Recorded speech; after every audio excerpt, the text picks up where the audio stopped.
de novas línguas, línguas estranhas, línguas diversas ou línguas desconhecidas existem nos dias de hoje ou era restrito à época dos apóstolos?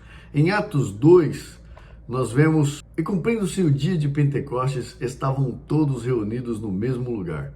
E de repente veio do céu um som, como de um vento veemente e impetuoso, e encheu toda a casa em que estavam assentados. E foram vistas por eles línguas repartidas, como que de fogo, as quais pousaram sobre cada um deles. E todos foram cheios do Espírito Santo e começaram a falar noutras línguas, conforme o Espírito Santo lhes concedia que falassem. Amados irmãos, nós sabemos que, infelizmente, muitos irmãos, quando saíram do sistema religioso, muitos deles saíram da congregação cristã, passaram então a ouvir todo tipo de doutrina, de ensinamento e de fábulas, e acabam ficando em dúvida, sem saber se os dons de novas línguas existiram ou se ainda existe nos dias de hoje. E muitos, infelizmente, têm até feito chacotas, a respeito deste dom precioso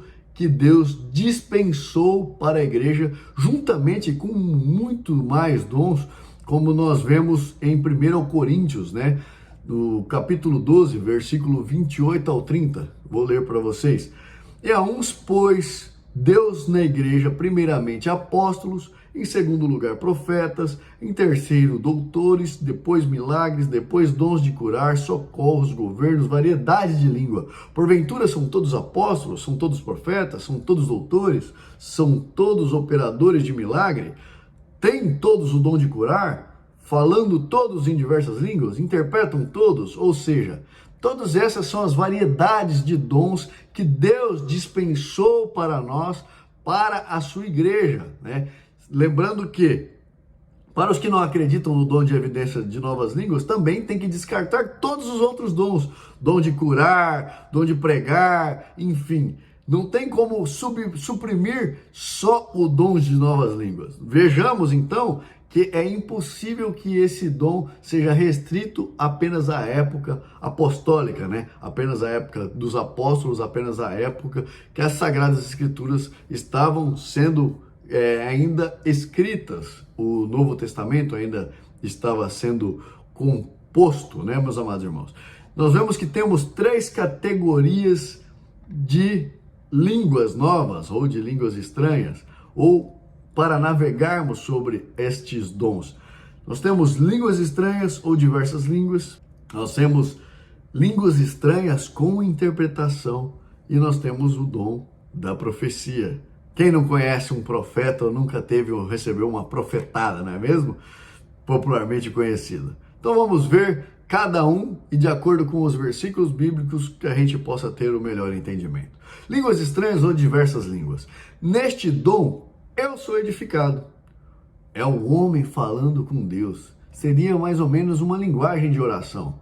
Essa comunicação especial que você tem para com Deus, onde ninguém entende o que é falado. Nem você, Nem quem ora e nem, por certo, quem está por perto. Se você estiver exercitando esse dom na igreja, por certo, as pessoas não vão compreender. Mas essa linguagem também pode vir como sinal aos incrédulos. Como vimos, na passagem de Atos 2, pois você pode exercitar esse dom profetizando o que Deus manda, para que aquela determinada pessoa que fala naquela linguagem compreenda e creia no poder da divindade de Deus. Então esse dom ele vem para também edificar quem recebe aquela profecia, pois entende o que é falado. E quem está exercitando o dom não compreende o que está falando. Como seria isso? Se de repente Deus manda eu evangelizar uma pessoa e durante a evangelização eu sou tomado por esse dom e começo então a falar em evidência de novas línguas.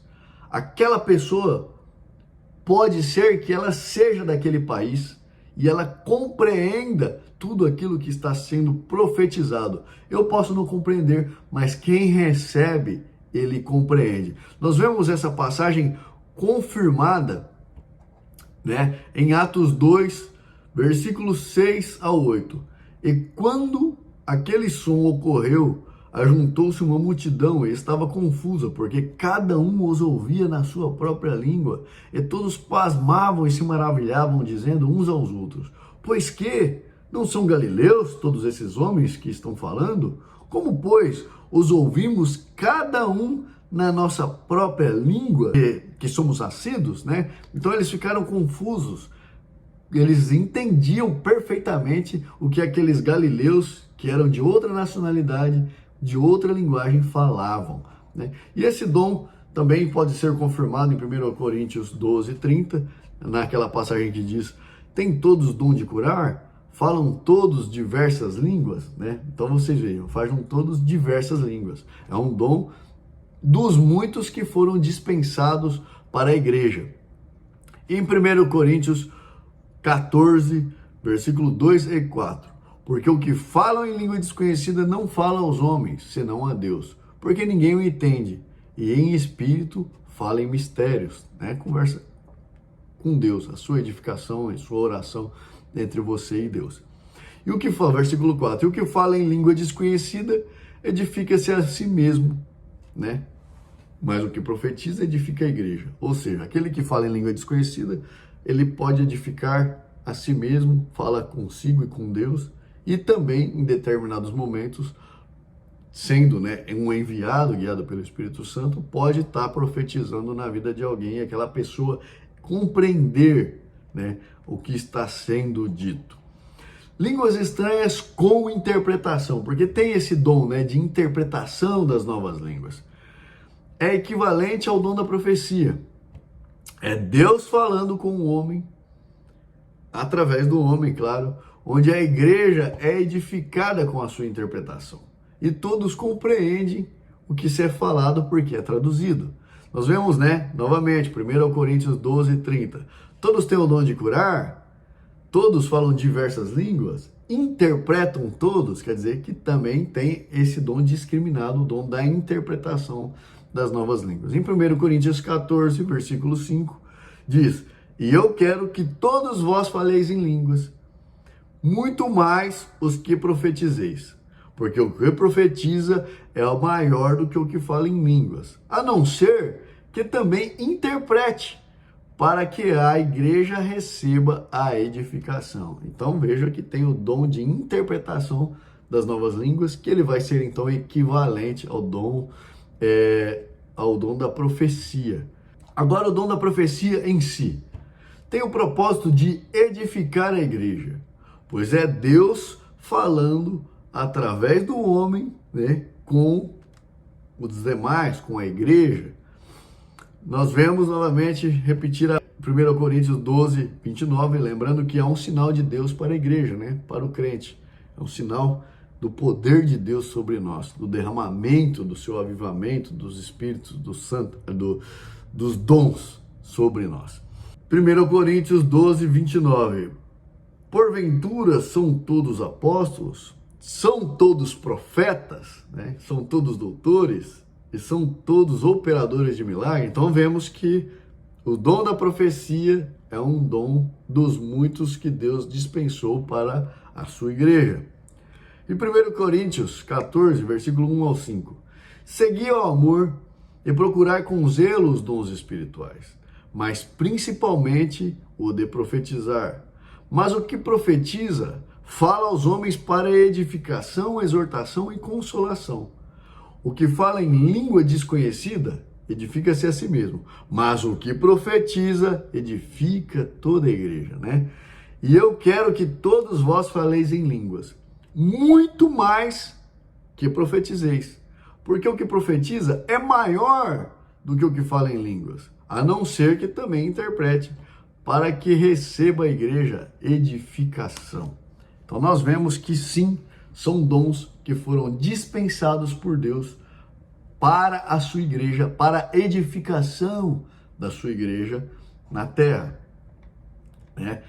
O que ocorre, meus amados irmãos, é que, infelizmente, as doutrinas estranhas ou as interpretações equivocadas levam os nossos irmãos a não crerem mais nisso, a acharem, às vezes, alguns que nunca receberam esse dom, acharem que é balela, que é besteira, que é invenção humana, que é uma emoção que toma conta da pessoa, mas não é nada disso, são dons espirituais. E eu vou mostrar para vocês a passagem que geralmente é usada nas Sagradas Escrituras, que as pessoas usam para falar, olha, não existe mais esse dom nos dias atuais. É 1 Coríntios 13, versículo 8 ao 12. O amor nunca falha, mas havendo profecias, serão aniquiladas. Havendo línguas, cessarão. Havendo ciência, desaparecerá. Porque em parte conhecemos e em parte profetizamos. Mas quando vier o que é perfeito, então o que o é, em parte, será aniquilado. Mas, quando eu era menino, falava como menino, sentia como menino, discorria como menino, mas logo que cheguei a ser homem, acabei com as coisas de menino. Porque agora vemos por espelho em enigma, mas então veremos face a face. Agora conheço em parte, mas então conhecerei como também sou conhecido. Né? Eles usam essa passagem aqui para falar que, tá vendo? Cessou. Mas nessa passagem nós vemos que o nosso conhecimento hoje é limitado, tanto de profecias como de entendimento das Sagradas Escrituras. Porém, vemos que está claro que quando vier o que é perfeito, tudo então irá se encaixar, irá se completar. Quando Jesus vier, Jesus é o que é o perfeito que vai vir, né? Então, quando Jesus vier, face a face, o conhecimento então e a profecia estarão plenos e completos. Então, tudo estará completado, toda a compreensão não necessitará de profecia, ele estará entre nós. Isso que está dizendo essa passagem, né? Então, o apóstolo Paulo dizia deste tempo em que o Senhor Jesus viria, então por isso iria cessar os sons. Não agora, né? Só que alguns irmãos usam essa passagem para dizer que houve uma cessação desses dons após a composição das Sagradas Escrituras, né? Esse cano bíblico. Pois os dons, né, segundo eles, foram usados até que fosse tudo escrito e completado, né? Porém, é uma compreensão equivocada do texto, tendo em vista que Paulo não imaginava, ele não estava falando isso porque ele imaginava, o que viria o que é completo, eu estou escrevendo para as Sagradas Escrituras, porque futuramente Deus já me revelou que vai ser composto então um Novo Testamento. Não é isso que está dizendo. Não é isso que o apóstolo Paulo estava dizendo, porque ele nem sabia que ia ser composto as Sagradas Escrituras um Novo Testamento para juntar com o Velho Testamento, então termos, né, a palavra de Deus, as Sagradas Escrituras por completo. Paulo estava falando aos irmãos das igrejas justamente da vinda do Senhor Jesus Cristo, pois através da sua vinda teremos o conhecimento do que é perfeito, né? Teremos a plenitude da graça de Jesus Cristo por meio do conhecimento de todas as coisas, pois ele que é perfeito irá completar tudo em todos. As Sagradas Escrituras, meus amados irmãos, a Bíblia, ela é inerrante, ela é uma verdade absoluta e perene. Agora, as interpretações, sim, são passíveis de erro, por conta do nosso conhecimento ainda, que é limitado. Antes da vinda do nosso Senhor Jesus, nosso conhecimento ainda é limitado, né, das coisas. Pois a nossa plena capacidade só será possível quando da vinda do nosso Senhor Jesus Cristo. Por reconhecermos, nós devemos reconhecer que a nossa capacidade ela é limitada, é que devemos nos esforçar sempre, buscando, através da guia do Espírito Santo, o melhor entendimento. E também podemos livremente navegar no corpo da igreja, ver que os irmãos estão falando outras interpretações, para que então, com a guia do Espírito Santo, nós possamos ter uma melhor compreensão do que as Sagradas Escrituras querem nos ensinar. Tá bom, meus amados irmãos? Fique até aqui. Deus abençoe. A paz de Deus. Deus esteja com todos vós. Ao contemplar o céu,